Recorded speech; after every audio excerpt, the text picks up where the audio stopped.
Hello friends, welcome to kitchen of Madras. இன்னைக்கு tawa burger எப்படி செய்கிறதுன்றத பார்க்கலாம். இது ரொம்ப சிம்பிளான ஈஸியான ரெசிபி, ஆனால் ரொம்ப டேஸ்டியாக இருக்கும். நீங்கள் செஞ்சு சாப்பிட்டு பாருங்கள். பிடிச்சிருந்துச்சுன்னா லைக், ஷேர், கமெண்ட் பண்ணுங்கள். மறக்காமல் சப்ஸ்கிரைப் பண்ணிவிடுங்க.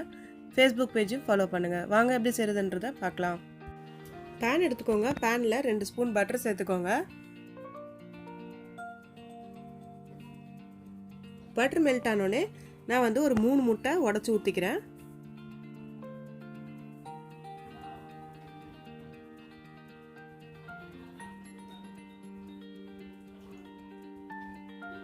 இந்த மாதிரி ஸ்க்ரம்பிள் பண்ணி விட்டுக்கோங்க. முட்டை பொடி மாஸ் மாதிரி இந்த மாதிரி கலக்கி விட்டுக்கோங்க.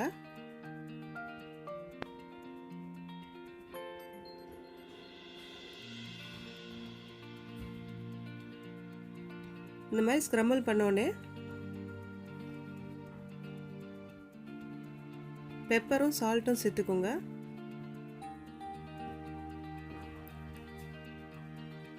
நான் வந்து ஒரு 1/2 ஸ்பூன் பெப்பர் போட்டுக்கிட்டேன்.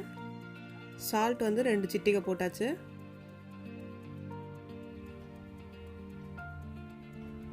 இந்த முட்டைக்கு தேவையான சால்ட் மட்டும்தான். இப்போ அதை வந்து ஒரு தட்டில் மாற்றி வச்சுக்கிட்டேன். மறுபடியும் பேனில் 2 ஸ்பூன் ஆயிலும் பட்டரும் சேர்த்துக்கிட்டேன், 1 ஸ்பூனு. அதில் நான் ஒரு வெங்காயம் போட்டு வதக்கிறேன்.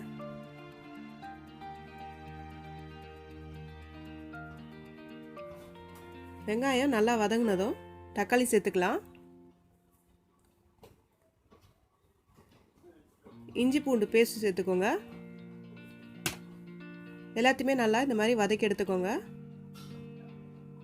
நல்லா வெங்காயம் தக்காளி நல்லா வதங்கி மேஷ் ஆகணும்.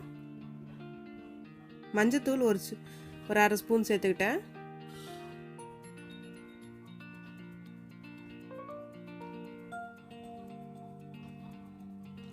இப்போ இந்த மசாலாவுக்கு தேவையான அளவு உப்பு,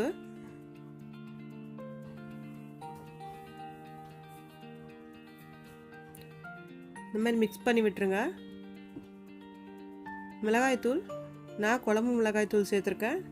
நீங்கள் வெறும் மிளகாய்த்தூள் சேர்க்குறதா இருந்தால் கம்மியாக சேருங்க. நான் வந்து ஒரு 1/2 ஸ்பூன் சேர்த்துருக்கேன். நீங்கள் தனி மிளகாய்த்தூள் சேர்க்குறதா இருந்தால் 1/4 ஸ்பூன் சேர்த்தா போதும். இதுதான் வந்து சீக்ரெட்டான மசாலா. இந்த ரெசிபிக்கு சீக்ரெட் மசாலாவே இதுதான், டேஸ்ட் கொடுக்குறதும். சென்னா மசாலா நான் வந்து ஒரு 2 ஸ்பூன் சேர்த்துக்கிட்டேன்.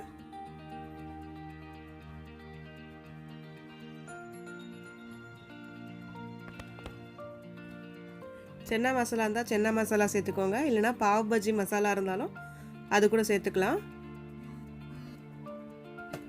டொமேட்டோ சாஸ் வந்து நான் 1 ஸ்பூன் ஊற்றிருக்கேன்.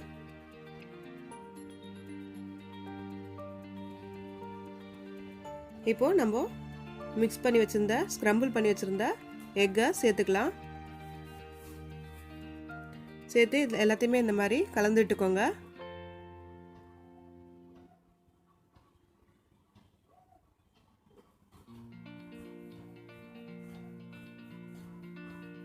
அவ்வளோதான், நம்ம வந்து மசாலா ரெடி ஆயிடுச்சு.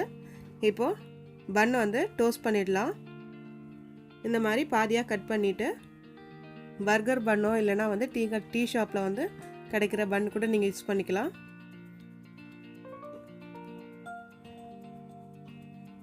இந்த மாதிரி டோஸ்ட் பண்ணி எடுத்துக்கோங்க. அந்த மசாலாவிலே போட்டு டோஸ்ட் பண்ணி எடுத்துக்கோங்க. அதே பேனில் போட்டு டோஸ்ட் பண்ணி எடுத்துக்கோங்க. லைட்டாக டோஸ்ட் பண்ணால் போதும்.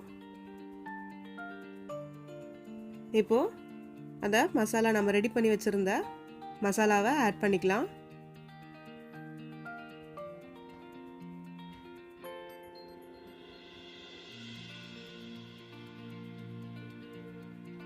உங்களுக்கு தேவைன்னா வந்து வெங்காயம் ஸ்லைஸ் கட் பண்ணி வச்சுக்கலாம். சீஸ் ஸ்லைஸ் வச்சுக்கலாம். இந்த மாதிரி ஆட் பண்ணிக்கலாம்.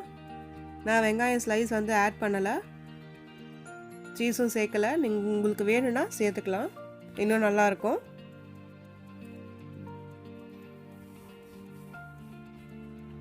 அவ்வளோதான், நம்ம தவா பர்கர் ரெடி ஆகிடுச்சு. ரொம்ப சிம்பிள், உண்மையிலே டேஸ்ட் சூப்பராக இருந்துச்சு. செஞ்சு சாப்பிட்டு பாருங்கள். சாப்பிட்டு கமெண்ட்ஸ் பண்ணுங்கள். தேங்க்யூ.